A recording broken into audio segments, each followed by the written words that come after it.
ராதிகா விட்ட சாபத்தினால அல்லல் படுற கோபி ஆண் சிங்கத்தை அசிங்கப்படுத்தின பாக்கியாவினுடைய காதலன். ஸோ இந்த மாதிரியான விஷயங்கள் குறித்தா இன்னைக்கான பாக்கியலட்சுமி சீரியலில் என்னென்ன நடந்துச்சு அப்படிங்கிறத பார்க்க போகிறோம். ஆக்சுவலாக பாக்கியா பார்த்தீங்கன்னா மாமனாரோட பிறந்தநாள் விழாவை ரொம்பவே சிறப்பாக நடத்தணும் அப்படிங்கிற மாதிரியா செழியன் மூலியமாக கோவிலில் ரொம்ப பெரிய ஒரு ஏற்பாடை செஞ்சிட்டாங்க. ஸோ அந்த வகையில் குடும்பத்தோட கோயிலுக்கு போன எல்லாருமே ஏற்பாடு ரொம்பவே பிரம்மாண்டமாக இருக்குது அப்படிங்கிற மாதிரியா ஆச்சரியப்பட்டு சந்தோஷப்பட்டுக்கிட்டாங்க.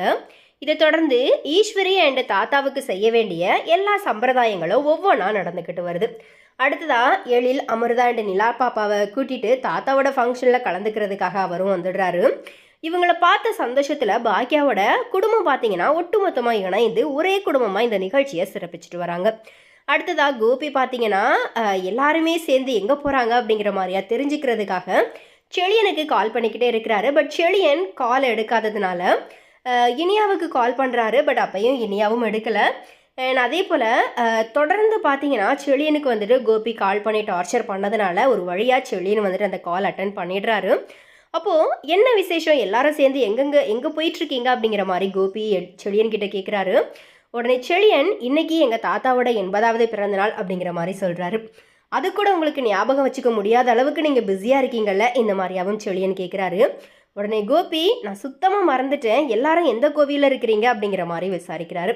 அதுக்கு செழியன் எல்லா விஷயங்களையுமே கோபி கிட்ட சொல்லிடுறாரு.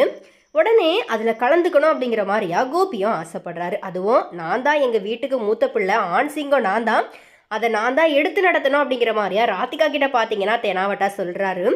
உடனே ராதிகா அப்படின்னா ஏன் உங்கள் அப்பாவோட பிறந்தநாளை நீங்கள் மறந்தீங்க, உங்களுக்கு ஞாபகம் இல்லாத விஷயத்து கூட பாக்கியா ஞாபகம் வச்சு அதை பண்ணிட்டு வராங்க, ஆனாலும் ஏன் பாக்கியாவை நீங்கள் திட்டுறீங்க, நீங்கள் ஏன் அவங்க விஷயத்தை தலையிடுறீங்க, இந்த மாதிரி கோபிக்கிட்ட பார்த்தீங்கன்னா ராதிகா வந்துட்டு கோபமாக பேசுகிறாங்க. உடனே நீ ஏன் எனக்கு சப்போர்ட் பண்ணாமல் அவங்களுக்கே எப்போ பார்த்தாலும் சப்போர்ட்டிவாக பேசுகிற அப்படிங்கிற மாதிரி கோபி ராதிகா கிட்ட கேட்குறாரு. அத்தோட நம்ம 2 பேருமே சேர்ந்து கோயிலுக்கு போயிட்டு வந்தால் அப்பா அம்மா ஆசீர்வாதம் வாங்கிட்டு வரலாம்ல, ஸோ நீயும் வா அப்படிங்கிற மாதிரி கூப்பிடுறாரு. உடனே ராதிகா நம்ம போனால் மட்டும் அங்கே மரியாதை கொடுத்து பேசிட்டு வாங்களா என்ன, பேசாமல் இருந்தால் கூட பரவாயில்ல, அவமானப்படுத்தாமலையாச்சும் இருக்கணும், ஆனால் அவங்க நம்ம போனாலே அசிங்கப்படுத்தி அவமானப்படுத்தி தான் அனுப்புவாங்க, இதுக்கு நான் வேற வரணுமா, நான்லாம் வர முடியாது அப்படிங்கிற மாதிரியா ராதிகா பார்த்தீங்கன்னா கோபி கிட்ட சொல்கிறாங்க. உடனே கோபி அப்படின்னா நான் போயிட்டு வரேன், என் பேச்சை கேட்காம நீங்களும் போங்க, உங்களுக்கும் அங்கே அவமானமோ அசிங்கமும் தான் ஏற்பட போகுது, அசிங்கப்பட்டு தான் நீங்கள் வெளியே வர போகிறீங்க அப்படிங்கிற மாதிரியா ராதிகா பார்த்தீங்கன்னா கோபியை சாபம் விட்டு அனுப்பி வைக்கிறாங்க.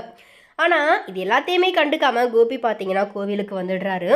அப்போது அப்பா அம்மாவுக்கு புண்ணியதானம் நடக்குது. ஆனால் கோபியை பார்த்ததும் எல்லாருமே அதிர்ச்சியாகி கோவப்படுறாங்க.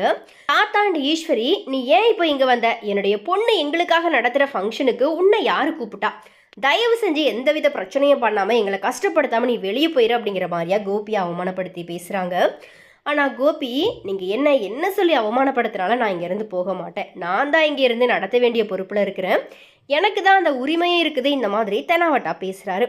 இதை கேட்டு கோவப்பட்ட ஈஸ்வரி அண்ட் தாத்தா சண்டை போட ஆரம்பிச்சிட்டாங்க. அண்ட் இதை சமாளிக்கிற விதமாக பாக்கியாவை ஒரு தலையாக காதலிக்கிற பழனிசாமி பார்த்தீங்கன்னா பஞ்சாயத்து பண்ணவும் ஆரம்பிச்சிட்டாரு.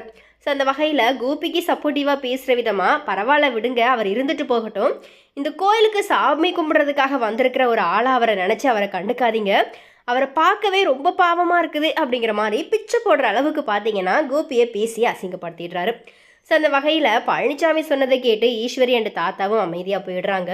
பட் இருந்தாலும் இவன் சொல்லி நாம் இங்கே இருக்க வேண்டிய நிலைமையெல்லாம் ஏற்படுதே அப்படிங்கிற மாதிரியா பார்க்கும்போது ரொம்ப கேவலமாக இருக்குது அப்படிங்கிற மாதிரி கோபி பார்த்தீங்கன்னா வழக்கம் போலவே அவருக்குள்ளேயே வந்துட்டு புலம்பிக்கிட்டே இருக்கிறாரு. ஸோ இதோட என்ன எபிசோடு முடியுது. ஸோ இது குறித்த உங்களுடைய கருத்துக்களை மறக்காம கமெண்ட்டில் ஷேர் பண்ணுங்கள்.